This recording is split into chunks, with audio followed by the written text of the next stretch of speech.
ကျမတို့မှားပြီးတော့မှသုံးတတ်တဲ့ prepare နဲ့ repel ဆိုတဲ့ verb နှလုံးကြောင်းရှင်းပြပေးပါမယ်အဲ့တော့ prepare ဆိုတာကပြင်ဆင်တာပေါ့နော်တခုခုကိုမလုပ်ရသေးတဲ့အချိန်အဲ့ဒါနဲ့ပတ်သက်တာလေးတွေကိုပြင်ဆင်ထားတာကို prepare လို့သုံးပါတယ်ဆိုတော့ဥပမာအနေနဲ့ဆိုလို့ရှိရင်I have no time to prepare for dinner tonight အဲ့တော့ဒီညစာပြင်ဆင်ဖို့အတွက်ငါမှအချိန်မရှိဘူးเนาะ I have no time to prepare for dinner tonight you need to prepare for your job interview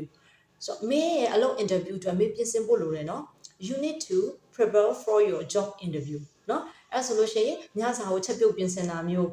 ဒီ interview အတွက်ကြိုတင်ပြင်ဆင်တာမျိုးလိုအပ်တာလေးတွေကြိုတင်ပြင်ဆင်တာမျိုးအဲ့လိုအဓိပ္ပာယ်မျိုးကို prepare ကိုသုံးပါတယ်เนาะပြင်ဆင်လေးပေါ့ okay နောက်တစ်ခု repair ကကျတော့ပစ္စည်းတစ်ခုပြတ်လို့ပြင်လိုက်တာပေါ့เนาะဒါမှမဟုတ်ရင်အကြောင်းအရာတစ်ခု error တစ်ခုကိုပြင်တာမျိုးပေါ့အဲ့ဒါမျိုးကိုrepair လို့သုံးပါတယ်ဆိုတော့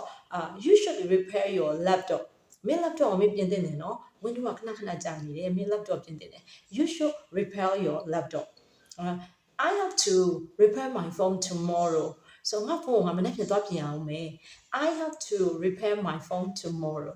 နော် okay ဒါဆိုရင်ဒီ video file ကနေပြီးတော့မှ prepare နဲ့ repair လေးကို